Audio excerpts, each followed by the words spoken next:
शनी शिंगणापूर देवस्थान कर्मचाऱ्यांचा संप स्थगित झालाय। विश्वस्त कर्मचारी संघटनांच्या बैठकीनंतर संपाला स्थगिती देण्यात आली आहे। विश्वस्तांनी 10 दिवसाचा कालावधी मागितला, त्यामुळे 4 जानेवारीपर्यंत संप स्थगित करण्यात आल्याने भक्तांना दिलासा मिळाला आहे।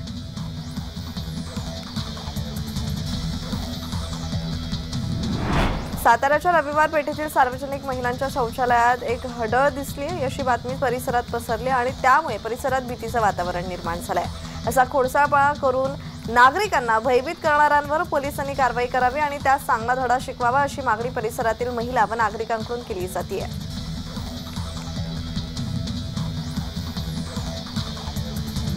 पुण्यात गाड्यांची पुन्हा तोडफोड करण्यात आली। पुण्यातील एरवडा परिसरात कोयत्याने गाड्या फोडण्यात आल्या। जवळपास 20 ते 25 गाड्यांची तोडफोड करण्यात आली। यात 2 चारचाकी आणि अनेक गाड्यांचा समावेश आहे। दहशत माजवण्यासाठी कोयत्याने गाड्या फोडण्यात आल्या।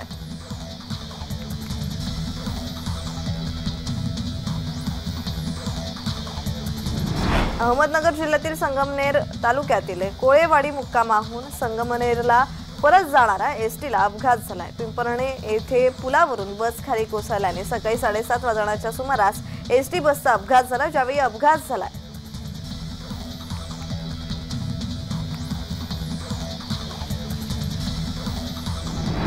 मोदी सरकार रेल्वे नेटवर्कवर वेगानं काम करते। वंदे भारत हे त्याचं सर्वात मोठं उदाहरण आहे। पांढऱ्या आणि निळ्या रंगाची ही ट्रेन वेग आणि सुविधांमुळे खूप पसंत केली जाते। मात्र त्याचे भाडे एक्सप्रेस गाड्यांपेक्षा जास्त आहे। पण आता भारतीय रेल्वेने वंदे भारत सारख्या वेगवान पण भाडे कमी असलेल्या नवीन गाड्या आणल्या आहेत। High speed train Vande Bharat नंतर आता देशाला अमृत भारत एक्सप्रेस मिळणार आहे। याची सुरुवात बिहारमधील दरभंगा शहर आणि पश्चिम बंगालमधील मालदा शहरातून होईल।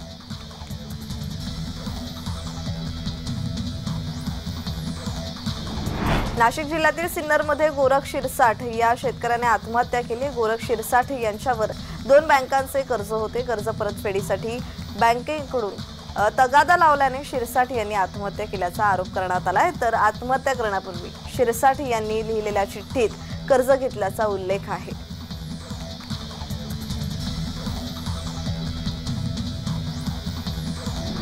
दत्त जयंतीनिमित्त शिवराजे फाउंडेशन यांच्या वतीने अखंड हरिनाम सप्ताह आणि शिव महापुराण कथेचं आयोजन करण्यात आलंय। यावेळी कीर्तन सप्ताह पाहण्यासाठी आणि 12 ज्योतिर्लिंगांचा देखावा पाहण्यासाठी भाविकांनी गर्दी केलेली पाहायला मिळाली। 12 ज्योतिर्लिंगाचा देखावा हा भाविकांचं आकर्षण ठरत आहे।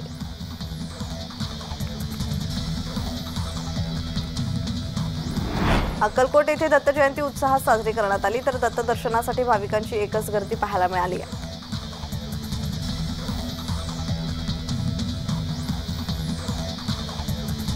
शिर्डीच्या साईबाबा मंदिरातही श्री दत्त जन्मोत्सवास मोठ्या श्रद्धेने आणि उत्साहात सुरुवात झाली। साईबाबांना गुरु मानणारे असंख्य भाविक पंचक्रोशीतूनच नव्हे तर देशभरातून मोठ्या संख्येने साईबाबांच्या दर्शनासाठी शिर्डीत पोहोचले।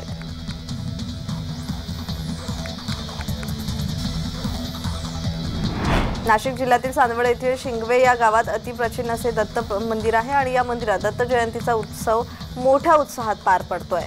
मंगळवारी पहाटेच्या सुमारास भाविकांनी मंदिरात मोठ्या प्रमाणावर गर्दी केली होती। नवसाला पावणारा श्री गुरुदेव दत्त अशी या मंदिराची ख्याती आहे। डोंगरावर बसलेल्या मंदिरात अतिप्राचीन अशी श्री दत्त गुरु यांची मूर्ती आहे। दत्त जयंतीपासून या ठिकाणी मोठ्या प्रमाणावर यात्रा भरते। कुस्त्यांची दंगल, तमाशाचा फड आणि अनेक कार्यक्रम या ठिकाणी आयोजले जातात।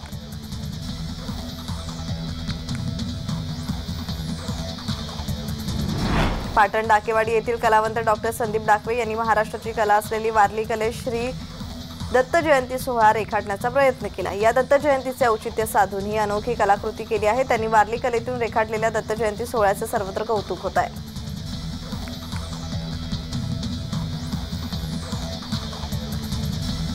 माहूरगडावरील श्री दत्त शिखर संस्थान येथे दत्त नामाच्या गजरात हजारो भाविकांच्या उपस्थितीत दत्त जन्म सोहळा मोठ्या उत्साहात पार पडला। श्री दत्त शिखर संस्थान येथे मुख्य दत्त जन्म सोहळ्यास गडाचे महंत मधुसूदनजी भारती महाराज यांच्या प्रमुख उपस्थितीत सुरुवात करण्यात आली। पुजाऱ्यांनी दत्त नामाच्या अध्यायाचं वाचन केलंय, पाळणा म्हणण्यात आलाय, भजन करण्यात आलंय आणि भगवान श्री दत्त प्रभूंच्या नामाचा गजर करण्यात आलाय।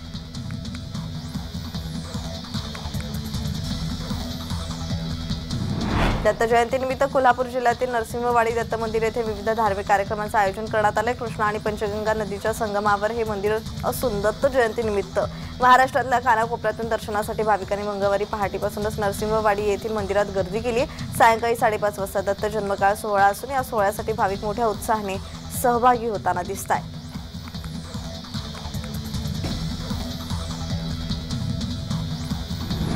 बुधवारी पुण्यात राज्य मागासवर्ग आयोगाची बैठक आयोजित करण्यात आली। बैठकीत महत्त्वाच्या विषयावर चर्चा होणार आहे। गोखले इन्स्टिट्यूटला सॉफ्टवेअर बनवण्याचं काम दिलं आहे, त्याचा आढावा घेतला जाणार आहे। बुधवारच्या बैठकीत सर्वेक्षणाच्या दृष्टीने महत्त्वाचे निर्णय होण्याची शक्यता वर्तवण्यात येते।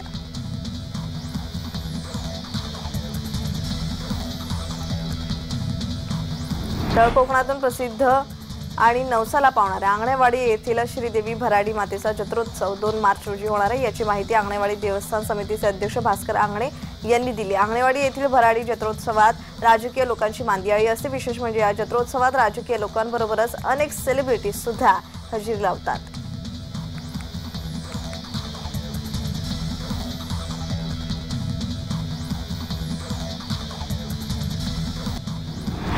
धुळे जिल्ह्यात तापमानाचा पारा घसरला असून यंदा निचांकी तापमानाची नोंद झाली। 8 अंश सेल्सिअस इतकं निचांकी तापमान धुळ्यातील शासकीय कृषी महाविद्यालयात नोंदवलं गेलंय।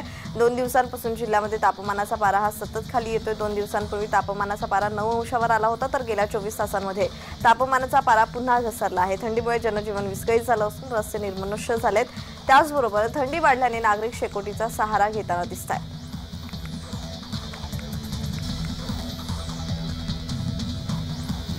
चंद्रपुरातील ताडोबा व्याघ्र प्रकल्पातील आपल्याला रस्त्याच्या मध्यात कोल्हा उभा होता, तेव्हा दुसऱ्या बाजूने वाघाने हल्ला केला, मात्र कोल्ह्याने वाघाला हूल देत तिथून पळ काढला।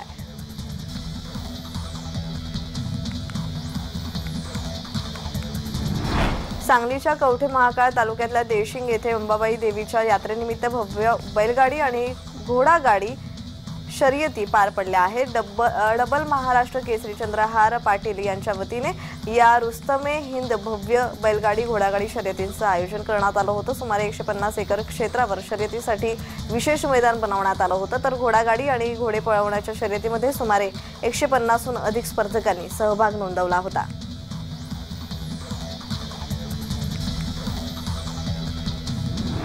नाशकात कोरोनाच्या नव्या विषाणूचा पहिला संशयित रुग्ण आढळलाय। त्र्यंबकेश्वर तालुक्यातील संशयित महिला रुग्णाला जिल्हा रुग्णालयात उपचारासाठी दाखल करण्यात आलाय। जिल्हा रुग्णालयातील विलगीकरण कक्षात संशयित महिला रुग्णाला दाखल केलंय, तर महिला रुग्णाचे स्वॅबचे नमुने तपासणीसाठी प्रयोगशाळेत पाठवण्यात आलेत।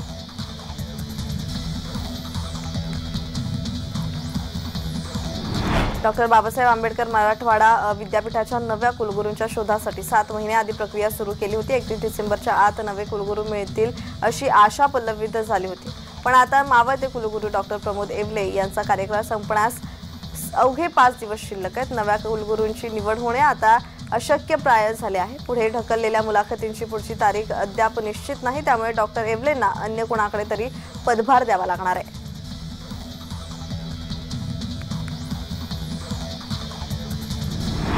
मानवी तस्करीच्या आरोपाखाली फ्रान्समध्ये थांबवलेलं रोमानियन विमान प्रवाशांसह मुंबईत दाखल झालंय। या विमानात 303 प्रवासी होते, त्यापैकी फक्त 276 प्रवासी भारतात परतलेत। इतर प्रवाशांपैकी अनेकांनी फ्रान्समध्ये आश्रय मागितला असून 2 प्रवाशांवर आरोपही दाखल करण्यात आलाय।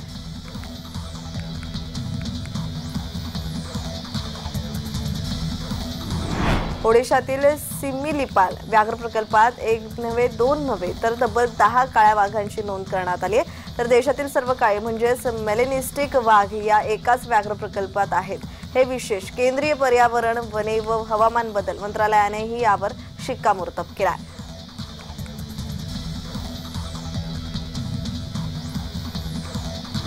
म्हाडाच्या कोकण मंडळाच्या 5311 घरांच्या सोडतीतील 2970 घरांसाठी 13 डिसेंबरला सोडत काढण्यात येणार होती, मात्र अचानक प्रशासकीय कारण देत ही सोडत पुढे ढकलण्यात आली।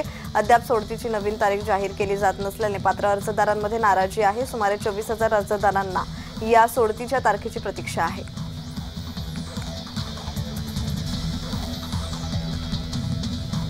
देशामध्ये ई सिगारेटचे उत्पादन, आयात, निर्यात, वाहतूक, विक्री, वितरण, साठवणूक आणि जाहिरात करणे हे पेकाय 2019 या कायद्यान्वये बंदी आहे। मात्र आता ई सिगारेट आणि तंबाखू उत्पादनाबाबत संशोधन करण्यावरही केंद्र सरकारतर्फे निर्बंध लावण्यात आलेत।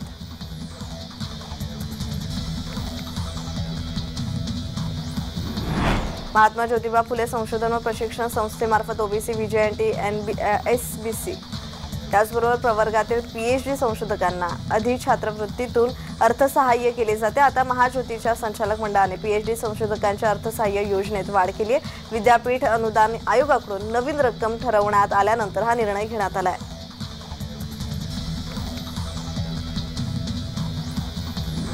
राज्यामध्ये सोमवारी कोरोनाचे 28 नवे रुग्ण आढळले असून यामध्ये मुंबईमध्ये सर्वाधिक म्हणजेच 13 रुग्ण आढळलेले आहेत। त्यामुळे राज्यातील कोरोना रुग्णांची एकूण रुग्णसंख्या 81,72,163 इतकी झाली आहे। तर राज्यामध्ये सध्या 168 सक्रिय रुग्ण आहेत।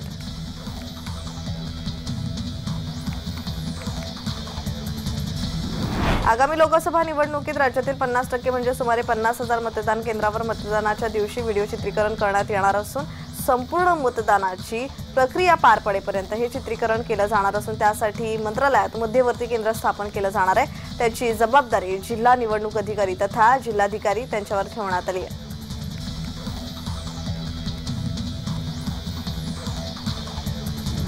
आंतरधर्मीय विवाह करणाऱ्या जोडप्यांना संरक्षण, आंतरधर्मीय व आंतरजातीय विवाह करून इच्छिणाऱ्या जोडप्यांना संरक्षण देण्यासाठी तसेच ऑनर किलिंग सारख्या गुन्ह्यांना रोखण्यासाठी प्रत्येक जिल्ह्यात पोलीस अधीक्षकांच्या अध्यक्षतेखाली विशेष कक्ष स्थापन करण्यात येणार आहे।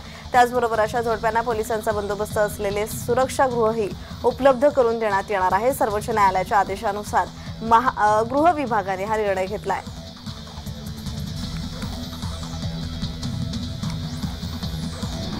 मोहम्मद रफी यांचे 2024 हे जनशताब्दी वर्ष असून वर्षभरात प्रत्येक महिन्यातील 24 तारखेला देशभर त्यांच्या गाण्याचे कार्यक्रम आयोजित करण्याचं आवाहन कलावंतांना करतानाच केंद्रीय मंत्री पियुष गोयल यांनी 24 डिसेंबर 2024 रोजी नवी दिल्लीत भारत मंडपम प्रांगणात रफी यांचा 100वा वाढदिवस शानदार साजरा करू अशी घोषणा केली आहे।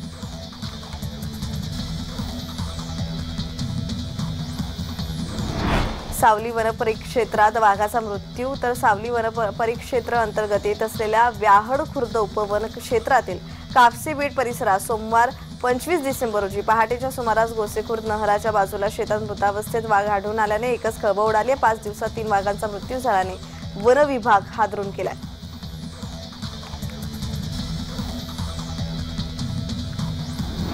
उपमुख्यमंत्री देवेंद्र फडणवीस यांना जपानमधील कोयासन विद्यापीठातर्फे मानद डॉक्टरेट पदवी मंगळवारी मुंबईत प्रदान केली जाणार आहे। मुंबई विद्यापीठातील दीक्षांत सभागृहात हा कार्यक्रम होणार असून कोयासन विद्यापीठाचे प्रमुख अधिकारी यावेळी उपस्थित राहणार आहेत।